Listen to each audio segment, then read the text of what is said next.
This is KGW News at Sunrise. Good morning. Thanks for getting up with us on this Saturday morning. I'm Tim Gordon.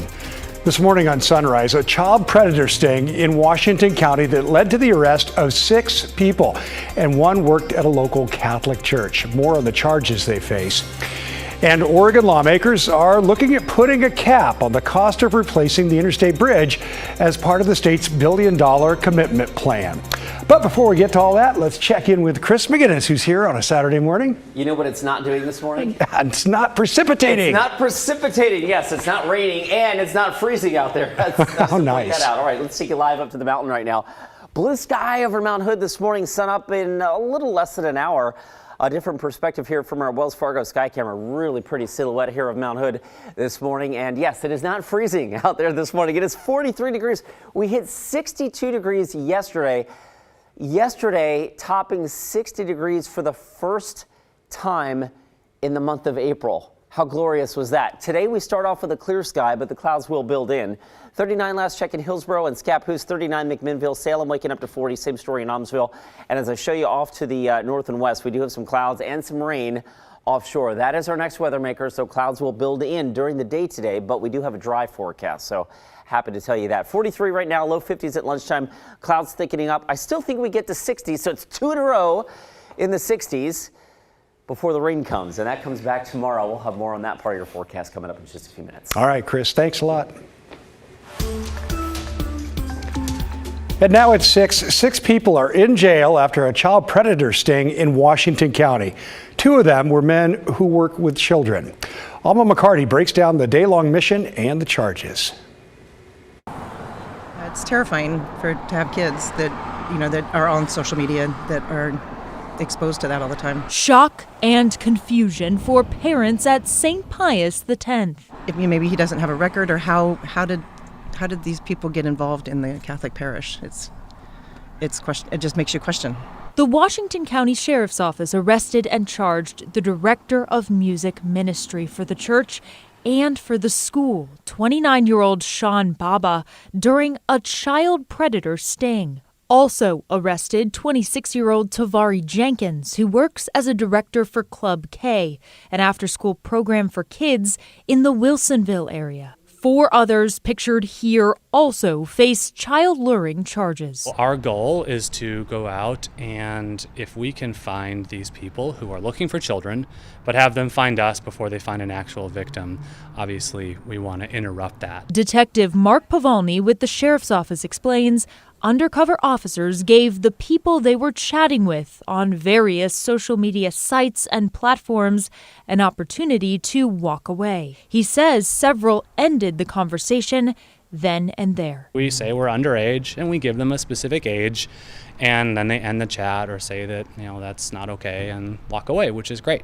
I'd love to do a mission where we don't arrest anybody, because every single person doesn't show up. Unfortunately, that's never happened for us. This time was no exception. They are still engaging with those profiles, knowing they're a minor, having specifically inappropriate conversations, and then showing up. Detectives believe there could be more victims out there. We know from doing this work that every time we've done these missions and put out the photos to the public, every single mission we've had tips come back in, and that includes this mission. We've already had tips today about concerning behavior. Alma McCarty, KGW News. An Oregon man convicted in what was one of the earliest mass school shootings in the country is asking to be released from prison. Kip Kinkel was a high school student in 1998 when he killed his parents and 2 students at Springfield's Thurston High School.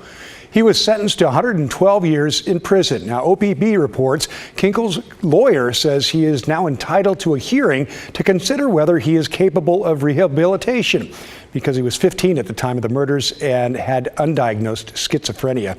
The state parole board reportedly says it can't hold that hearing because Kinkel was not technically given a life sentence. He is now petitioning the Oregon Supreme Court to intervene. And a heads up to drivers, major MAX work begins tomorrow. Train service will be suspended between Northeast 7th Avenue and the Gateway Transit Center. That's over the next 3 weeks. And that means anyone taking the green, blue, or red line east of 7th Avenue We'll have to switch to shuttle buses for that portion of the trip. That includes trips to the airport, by the way. TriMet says you should plan for 30 extra minutes each way. Again, for the next 3 weeks. Wow. Well, it's been so many years in the making. We're talking about a replacement for the Interstate Bridge that could withstand an earthquake and handle today's traffic load. Washington has done it. Now it is Oregon's turn to commit to funding. But Oregon is looking to add a limit on the cost of the bridge to go along with its billion-dollar pledge. More than 100 years old and still moving a lot of traffic. Nobody thinks the Interstate Bridge can last forever, but agreeing on how to best replace it with something better and safer has been an ongoing debate for years. What we're going to do is we're going to update us on that bridge committee. The current plan, the Interstate Bridge Replacement Program, got a hearing in Salem Thursday evening in front of the Joint Committee on Transportation. State lawmakers heard from local leaders, including Vancouver Mayor Ann McInerney Ogle from the Washington side of the river. It's a transformative investment in our entire region, and now is the time for our two states to commit to getting this project done. And Interstate Bridge Replacement Program Administrator Greg Johnson gave an update that included the price tag. The replacement cost is now estimated at $5.9 billion, but has a range of from $5 to $7.5 billion. Federal money and expected bridge tolling would pay for the majority of it, but each state would commit $1 billion apiece. Washington already has, and Oregon is working on it. At the hearing, ODOT Director Chris Strickler said it's a good time to go forward. We have the largest infrastructure opportunity available from the federal level right now in front of us, and getting in line for those funds is really important. Demonstrating our state contribution in order to get there will be one of those really necessary steps. But first, lawmakers must work out the details, and some of the potential details are laid out in a draft policy bill. In it, Oregon would put up $1 billion, but an amendment also sets a cap for the total replacement cost at $6.3 billion, which is below the current worst-case estimate of $7.5.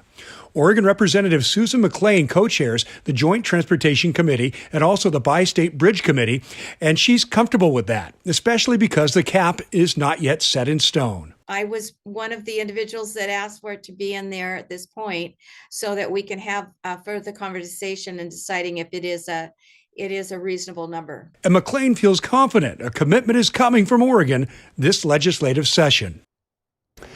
So while that is happening in Oregon, Washington lawmakers have moved on from their financial commitment to work on tolling.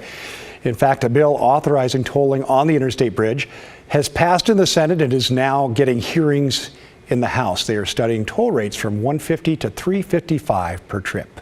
No decision yet on that. All right, well, if you put off paying your taxes to this point, you might want to take advantage of a little-known free file program.